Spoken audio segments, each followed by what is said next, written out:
من الواضح ان ترامب مش هيعرف يرشح نفسه للانتخابات الرئاسية الامريكية تاني واللي هتكون السنة الجاية، وده بسبب مشاكل كتير بيقع فيها وهتأثر بشكل كبير عليه في المستقبل، واللي كان اخرها صدور حكم من محكمة استئناف فيدرالية بتفتيش حسابه على تطبيق تويتر اللي بيملكه الملياردير إيلون ماسك واللي اتغير اسمه الإكس حاليا، والسبب هو البحث عن أدلة جرائم عملها ترامب. طب ايه الموضوع بالظبط، وهل دي حاجة متلفقة ليه بسبب خوف بايدن من وصول ترامب للرئاسة تاني، وخصوصا بعد فشل بايدن في إدارة ملفات كتير على الساحة الدولية؟ وهل مؤيدين ترامب على الموقف ده؟ هنحكي لكم القصة بالتفصيل. التآمر وتغيير نتيجة الانتخابات والتمسك بالسلطة، دي كانت التهم الموجهة للرئيس الأمريكي السابق ورجل الأعمال المعروف دونالد ترامب، واللي كان رد فعله قوي على كل التهم دي، واتهم الرئيس الحالي جو بايدن إنه بيعمل كده عشان يبعده عن الصورة لأنه خايف من ترشح ترامب للانتخابات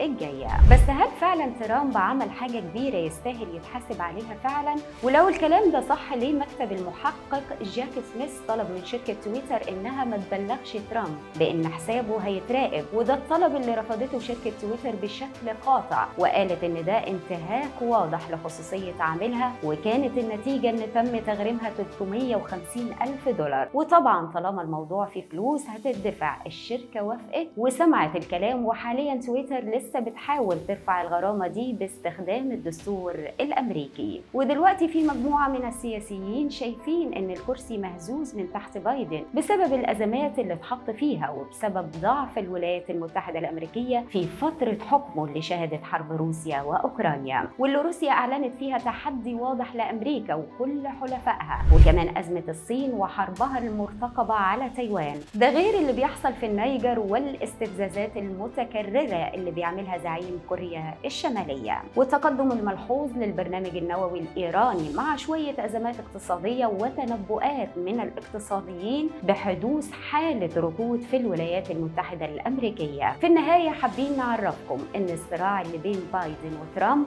مش شخصي، لا ده صراع بين قطبين الحكم في أمريكا، وهم الجمهوريين والديمقراطيين، واللي عندهم اختلاف سياسات على حاجات وقضايا كتيرة. ودلوقتي قولوا لنا رأيكم، الأفضل والأقدر بالحكم هو ترامب ولا بايدن؟ شاركونا آرائكم في التعليقات.